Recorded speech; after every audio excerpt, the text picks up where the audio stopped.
May bagong mansion farm dito sa may Alfonso Cavite, Tagaytay. Napakalawak kasi ang lot area is 5,000 square meters or half hectare.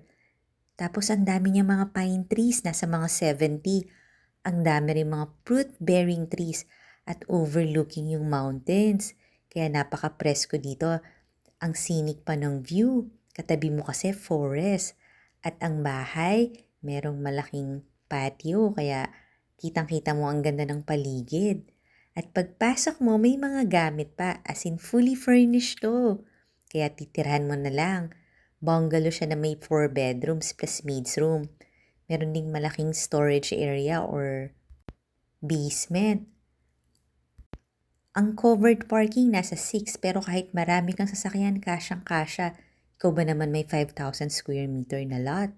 At ang ganda ng location, nasa two-way concrete barangay road yung entrance. Kaya panoorin mo yung full house tour nito sa YouTube channel ng Home Search Philippines para makita mo na ang future mansion mo.